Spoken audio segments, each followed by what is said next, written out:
Hello and welcome. It's Gordon De Silva, and here I am at the Tresco Abbey Gardens, and we just had a tour with the head gardener Andrew, who's been here for 30 years. They charge £50 for a tour with him, but it was worth it because this guy really knows his plants, right? And he really knows this garden. He's been here 30 years.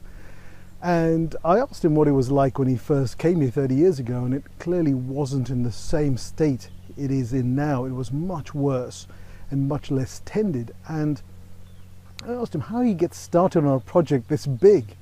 And he said it all starts with planning. He plans what's here and what is available to him. He obviously knows the weather, he understands the weather and the soil, and then he looks at what plants would thrive, and then he looks at where in what part of the garden to put which plants. There's some parts of the garden which are more windy than others, more exposed than others.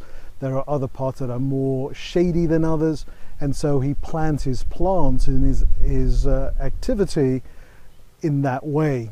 And that was done sort of right at the beginning and continues to do it to this day, because weather it changes a little bit, our soil needs tendering, it needs feeding apparently. I don't know much about gardening, but and it just occurs to me that to achieve something this beautiful, this sustainable, this amazing, took planning right from the start and still takes planning right now.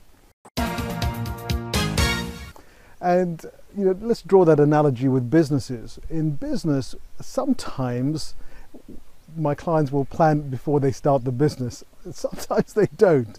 But often they'll do what they think is a decent plan. Let's go out there and start selling, or something like that. But once they've got started, very few of them revisit the plan anew. And the market has changed, the methods of marketing have changed, clients' needs have changed, clients' attention span, goodness me, that has changed.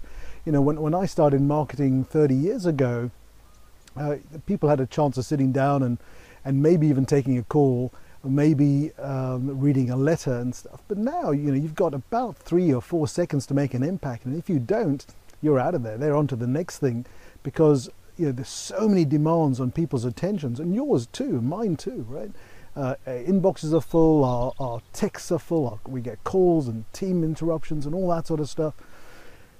When is the last time you went back and planned your business anew, looked at what's around, what your skill sets are, and when's the last time you did that with quality time? That's why I come away on these retreats 2-3 times a year, is because it gives me huge amounts of time and insight into what's going right and what's going wrong, what's changing and what needs changing as a result in my activity. So let me ask you to do that for yourself. Look at planning anew. Look at what you've got, look at where the fertile areas are, look at where the damp and dark areas are, look at where the infertile areas are, and decide where to focus your energies. And I'm sure as a result of that, given the right planning and the right decisions, with the right feedback mechanisms, you'll make the right decisions. I look forward to speaking to you soon. Don't forget, if you like it, link to it, comment on it, share it, and I'll look forward to speaking to you in due course. All the best. Take care of yourselves. Goodbye.